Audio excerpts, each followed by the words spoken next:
Avec Félix Séguin, maintenant, c'est un des dossiers en une du Journal de Montréal ce matin. Notre bureau d'enquête qui en a appris un peu plus là, sur la disparition de l'influent Hells Angels. Oui, Stéphane Plouffe, qui manque à l'appel depuis le début de la semaine passée. Félix Séguin, donc, qui est avec nous. Il a participé, Félix, c'est ce que vous avez appris, à une mystérieuse rencontre dans un restaurant de Saint-Eustache où il avait ses habitudes.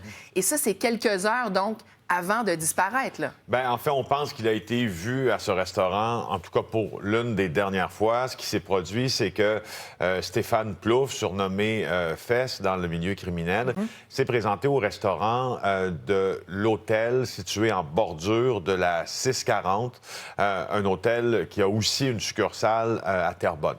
Donc, dans cet hôtel, Imperia, son nom, il y a un restaurant. Il a été vu attablé avec un autre Hells Angels lundi avant midi, le 3 août.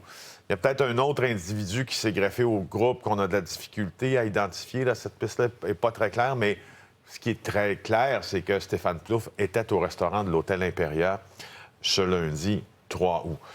Et c'est au même moment, et c'est là où ça vient un peu s'imbriquer dans la trame factuelle de la Sûreté du Québec qui enquête sur cette affaire, sur cette disparition, parce que, au fond, la famille de Stéphane Plouffe a exprimé des inquiétudes, donc peu après là, ce lundi en question, parce qu'il n'avait pas donné de nouvelles. Et là, si on avance là, cette bobine, disons, ce film jusqu'au jeudi suivant, le 3 août, on a trouvé sa voiture, Stéphane Plouffe, abandonnée près du parc du Mont-Saint-Eustache. C'est situé à exactement 5 km de cet hôtel. En plus de tout ça, pour donner de la crédibilité aux informations que nous avançons ce matin, nous avons également appris que les enquêteurs spécialisés en crime organisé de la Sûreté du Québec ont visionné les bandes vidéo, justement, de cet hôtel-là, de ce restaurant-là, afin de savoir avec qui il était, qu'est-ce qu'il y faisait, où est-il allé après, et ils se sont aussi intéressés aux bandes vidéo d'un autre hôtel de la même bannière situé à Terrebonne. Et il y avait possiblement des témoins, on imagine, Bien, en tout cas, s'il est allé déjeuner là, il a été servi par quelqu'un. Il a été filmé, manifestement. Comment est-il arrivé à ce déjeuner-là? Comment est-il parti de ce déjeuner aussi? Ça, c'est d'autres questions. Et ensuite, on peut peut-être faire le fil des déplacements avec d'autres caméras de surveillance non loin. Stéphane Plouffe, c'est une grosse pointure là, chez les Hells, Félix. Bien oui, ce qui fait en sorte que c'est l'événement, disons, lié au crime organisé là, pour 2026 qui est l'un des plus significatifs, fort probablement. Parce que Stéphane Plouffe était le second de Martin Robert, un autre Hells Angels influent.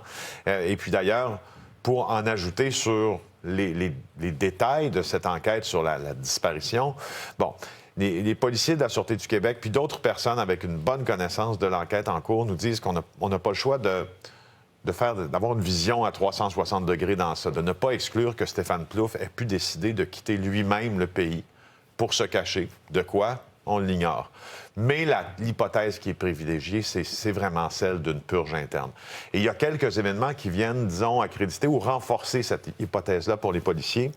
On a appris au bureau d'enquête que dans les jours précédant ce fameux déjeuner à l'hôtel Imperia, un membre influent des Hells Angels a été vu aller en rencontrer d'autres du chapitre de Montréal. Donc, des membres qui ont un pouvoir décisionnel, qui ont un pouvoir d'influence. Exactement. Et ce qui fait dire à cette source, c'est comme si on était allé chercher la permission d'éliminer Stéphane Plouffe. Hein? Parce qu'on a corroboré un peu cet état de fait avec une autre source, cette fois un membre en règle des Hells Angels, à qui j'ai parlé hier, sous la promesse que son anonymat serait conservé. Alors, dans sa lecture des faits, donc c'est quelqu'un qui est dans le monde criminel depuis longtemps, donc il a une autre vision de ça. Ce qu'il dit, c'est que, au fond, la question qu'on lui a posée, c'est qu'est-ce qu'aurait pu faire, quel geste aurait pu commettre Stéphane Plouffe qui lui aurait mérité une telle sanction? Parce qu'il dit, c'est soit il a fait perdre beaucoup d'argent à des membres influents. Stéphane Plouffe était très actif dans les crypto-monnaies. Il tentait aussi de s'immiscer dans plusieurs entreprises légales. C'était un gars d'argent, disent les sources. Alors, a-t-il fait perdre beaucoup d'argent à des gens? Possible. Ou a-t-il commis un geste qui a insécurisé d'autres membres et qui les a mis en danger à ce point grave qu'on a décidé que son aventure se terminait avec le club de motards Hells Angels?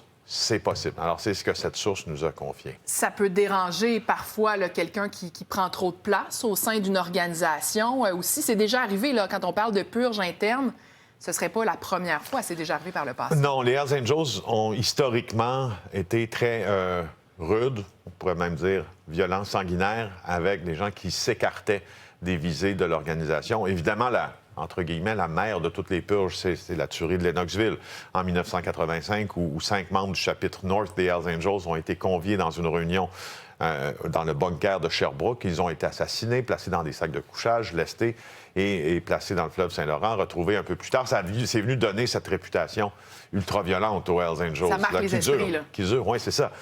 Mais il y a des cas plus récents. On croit que le fils de David Carroll, qui était un puissant Hells Angels, qui est en cavale, en tout cas depuis longtemps. On pense qu'on a retrouvé sa voiture, en tout cas, à ce jeune homme, et puis jamais plus on ne l'a revu. Alors, on pense que c'est aussi, ça vient aussi de l'intérieur. Scott Steinert, avec M. Magnuson, qui était son garde du corps, qui, selon les révélations du délateur Boulanger, aurait été assassiné dans le repère des Hells à Sorel quand il existait, leur corps retrouvé peu après.